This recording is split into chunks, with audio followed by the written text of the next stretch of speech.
So about 8 months ago, some of you guys might remember that I made a video about everything we currently know about the next Mass Effect game, but since then, several things have happened, making that video pretty outdated. So as to keep everyone updated on the game's current status, I'm going to recap everything we've learned from the very start, starting with the announcement of Mass Effect 4 or 5 itself. Now, back in December 2020, Bioware decided to show off the first teaser trailer for the next game. But according to the project director, Michael Gamble, the teaser trailer wasn't just for nostalgia's sake, as the teaser is filled with clues and hints for the future of the franchise. Now, some of these hints have been confirmed by Michael himself. The first one being the camera panning from one galaxy to another, as we zoom into what we now know is our Milky Way galaxy. We can then hear someone saying Godspeed while we're zooming through the stars. Godspeed, if you are unaware, was something that was said when the Tempest took off for the first time in Mass Effect Andromeda. The third confirmed hint is simply that our favorite blue girl Liara is walking on dead, snow-covered Reapers, which is a clear indication that the game will be set in a post-Reaper war.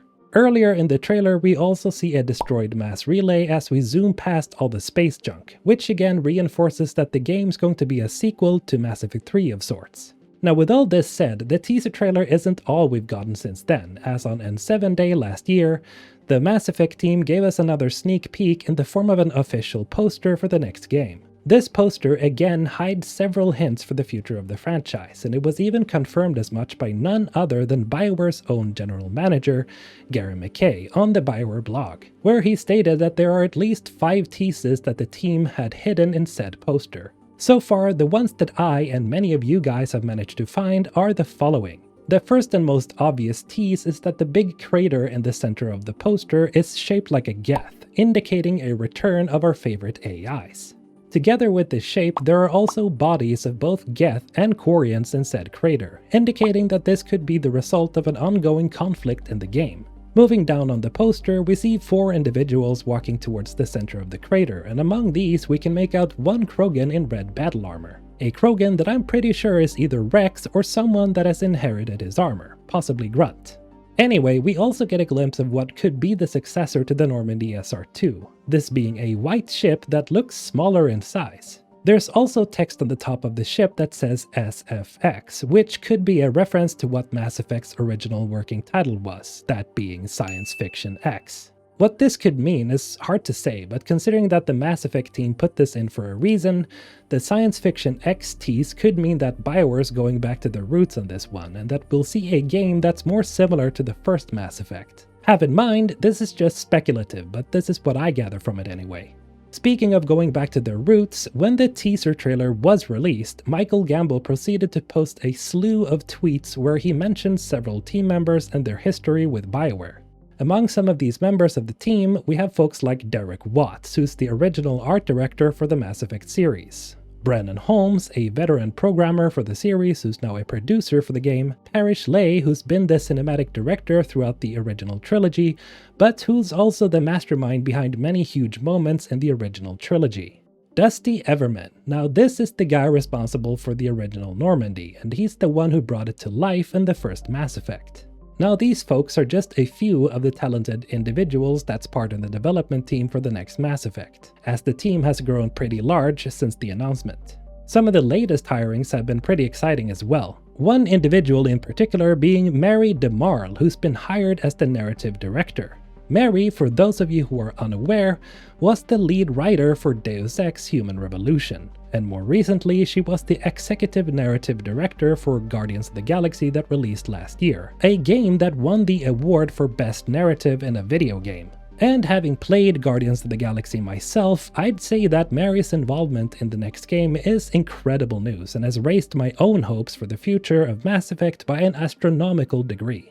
Now, speaking of people involved in the next game, I also have to mention that a fellow YouTuber, that being Michael Tucker, who's the mind behind Lessons from a Screenplay, is also working with Bioware for the next game. Michael is a writer himself, and if you haven't checked out his content on his channel, I highly suggest you do so, and you should especially check out his video about Mass Effect as a TV series, because he really has some brilliant ideas in said video. But the involvement of all these talented people aren't the only good news that have come out so far. You might have seen the talks about this already, but for the sake of anyone new here, there's been a good amount of evidence surfacing that Bioware is not going to be using the Frostbite engine for the next game, but the Unreal Engine 5. Heavy hitters like Jeff Grubb has made it known through his sources that EA and Bioware has been eyeing the Unreal Engine 5 for a while now because of how advanced the engine is. And then to basically confirm all the rumors and the job listings that had asked for people with Unreal experience, Brandon Holmes, whom I mentioned before, made it known on Twitter that they're indeed working with the Unreal Engine. Now, all this talk about game engines might seem confusing to some of you, so let me clarify. The original Mass Effect trilogy and the subsequent Legendary Edition were built with the Unreal Engine. Bioware then made a jump to use the in-house EA engine called the Frostbite engine. Frostbite is a game engine that's been made famous by the Battlefield series, and because of EA not wanting to spend money on licensing another engine, they had Bioware use Frostbite instead of Unreal when Mass Effect Andromeda was in development. Now, as we all know how that turned out, it should serve as good news that EA is ready to forego using the Frostbite engine for all their games. As Unreal 5 has proven to be an amazing engine already, we should all be happy that they're going forward with this decision. I also want to touch on some other material that's been released, and that's a couple of pieces of concept art that was released in conjunction with the teaser trailer.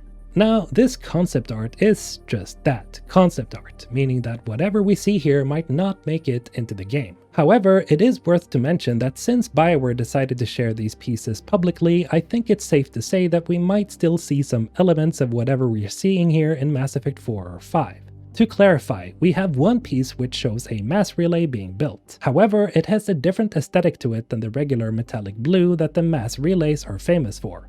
One piece shows us another shot of the shuttle or vehicle that's visible in the trailer, but this time on what looks like a desert landscape.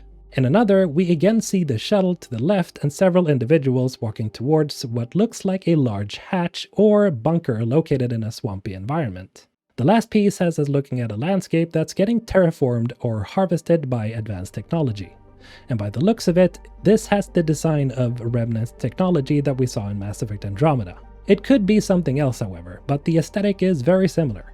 The biggest question, however, should come to no one's surprise, and that is if our beloved Commander Shepards will be returning.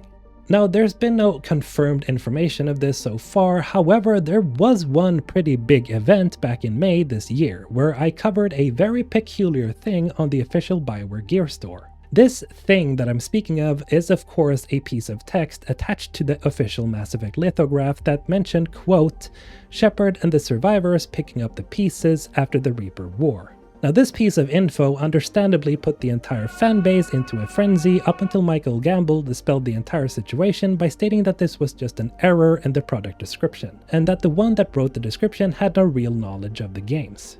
Now, you can take this at face value or say that it's damage control. It was nonetheless a pretty interesting event. And that's basically it. That's everything that we currently know about the next Mass Effect game.